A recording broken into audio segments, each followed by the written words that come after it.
are so close, guys. We are hours away. What is going on, guys? It is your boy TKD here, and this will be the last Spider-Man video that I will put up on this channel before we get into the full Let's Play of Spider-Man and the live stream tonight that I will talk about in a later clip of this video. But first off, I wanted to end off the last bit of coverage for Hostile Takeover, at least by itself. You know what I'm saying? I'm sure we will tie it back to some events in the game and some things in the game that comes up, maybe some Easter eggs that happen in the actual book. But I did want to read the epilogue for the book because it is a super cool epilogue and leads right into the game. And so at the end of the novel, the actually official end of the novel, not so much the epilogue, Echo gives Peter Parker a book, right? And this book has a bunch of hidden deals and hidden secrets that could really mess up Fisk's reputation. So what Peter does is gives that book to Yuri so that she can use it in the police department to be able to pin down and hit Kingpin where it hurts by the law. And so it looks like they have done so here, and this epilogue will lead straight into the first mission. So I say let's just read this over as the last video for the Hostile Takeover by itself. It was the police scanner that woke him up. All units level 4 mobilization, location Fisk Tower.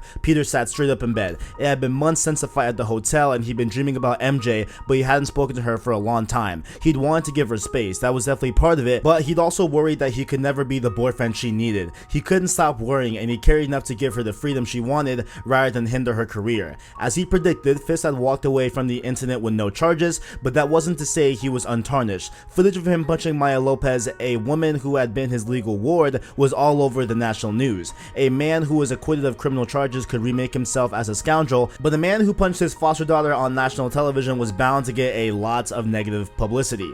It cost him a lot of business. Thanks to Yuri Watanabe, who would receive a promotion to captain shortly after the incident, links leaked to the press connecting Fisk to the murder. That murder being Maya's father. Various reporters like Ben Urich had written scathing pieces that made him seem as if evidence had been buried by crooked cops at the time. The district attorney was talking about reopening the case. Even J. Jonah Jameson had become interested. He'd switched the show over to a podcast, cutting his ties with Fisk, and he seemed to have more listeners than ever. Fisk remained a free man, but he had been wounded. They hadn't stopped him that night, not the way they wanted to, but they done damage that felt pretty good. Now Peter struggled to get his Spider-Man suit on. SWAT is 1084 at Fisk Tower, the police scanner squalled. All units stand by, warrant is en route. A warrant? Could this really be it? All the work they'd done and the files read by Maya Lopez were making a difference. Wannabe kept telling him, was it possible that something major had shifted and they were actually going to take down Fisk? His heart raced as he sped out the window. More importantly, how could Watanabe not tell him? Now that she was captain, had she forgotten the low people? While swinging towards Hell's Kitchen, the web slinger used his new in-suit phone to call her.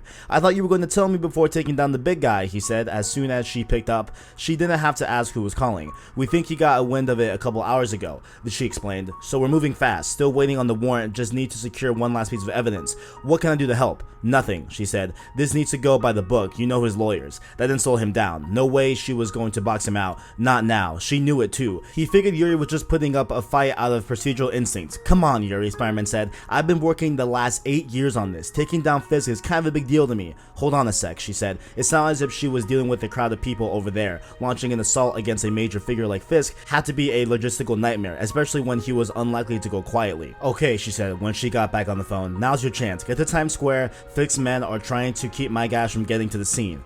You got it, he answered quickly, before she could change her mind. Thanks, Yuri. Yes, he's going to be a part of it. Somewhere in the back of his mind, he couldn't help but think he was already supposed to be at the lab. It turned out that Peyton hadn't had permission to get rid of Peter, so the boss had hired him back and fired Peyton instead. For a while, Peter had actually been pretty good about showing up on time and being where he was supposed to be. He hated to fall into old habits, but this was Fisk, and some things couldn't wait. The boss was going to be furious with him, but he could live with that. To get Fisk, he could live with almost anything. There was an incoming call from the lab. He hated having these conversations. He hated letting anyone down. Being Spider-Man could be a burden. There was a lot of days where he wanted to set that burden aside. This wasn't one of them. He was going to see Fisk behind bars, and after that, well, he'd deal with it when it happened. He let the phone take his boss's call. Spider-Man flicked his wrist and shot out a web, loving the feeling of hurling himself not away from anything, but towards something important. He felt alive and electric, full of the joy of movement and action. He wanted to act, needed to act, to be a part part of making the city a better and more just place.